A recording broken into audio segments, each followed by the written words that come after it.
I'm Josh from Vacuums, Darts, and Sewing 2, and tonight we're going to be comparing the Sebo Felix against the Sebo Dart. So like in my previous videos, I'm going to mention that there's not really any performance difference that's measurable with cubic feet or suction or water lift between these two machines. In fact, they both actually have the same exact motors in both the power head and the suction motor. But there are significant differences in the features and how you're going to use these machines. So the Sebo Felix and the Sebo Dart both come with the same hand tools, unless you're getting an Onyx machine, which comes with an entire additional tool set of additional accessories. All Felix, however, also comes standard with the Sebo Premium Parquet tool. This snaps on right here, you remove the power head, and this is specifically for bare floors. The Sebo Dart does not come with that in the package. So starting at the top of the machine, the Sebo Felix has a variable suction control power switch. So from low, all the way to full suction.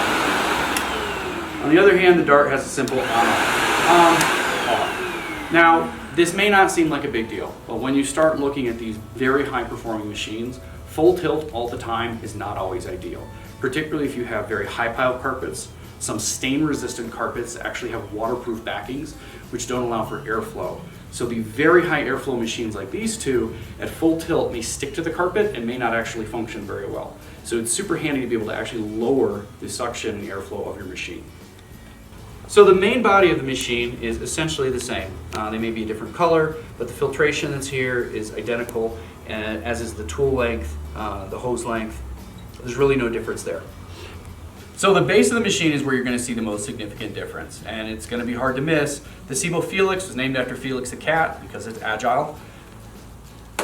This machine, the head will swivel and allow you to rotate around and have better mobility, whereas the Sebo Dart is a fixed knuckle which does not swivel at all.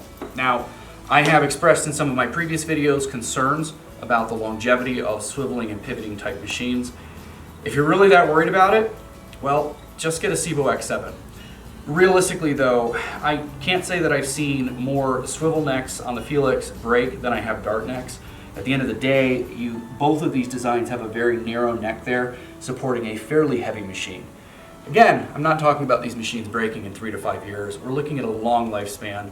I expect that we'll see those type of issues 15, maybe 20 years. I'm just planning ahead.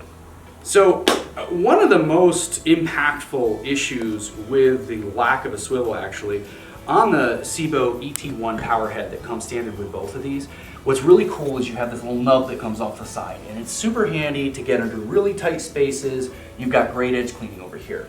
The problem is that because this machine doesn't swivel, you have the hose mount over here, which kind of bulks out the body and prevents you from really getting in close over here on this little nub right here. Whereas with the Felix, because the machine swivels, you're able to swivel that out of the way. You've got full clearance here, and you can get this very low profile section under couches, under countertops. In actual everyday use, this is a much more usable machine because of that. The Felix has a retractable handle. It'll pop right down there. Super handy if you're going to detach the canister and use it as a hand vacuum. Whereas the Dart handle does not slide down. It does detach from the base, so you can still use it as a canister, but it's kind of inconvenient to have the handle sticking completely out.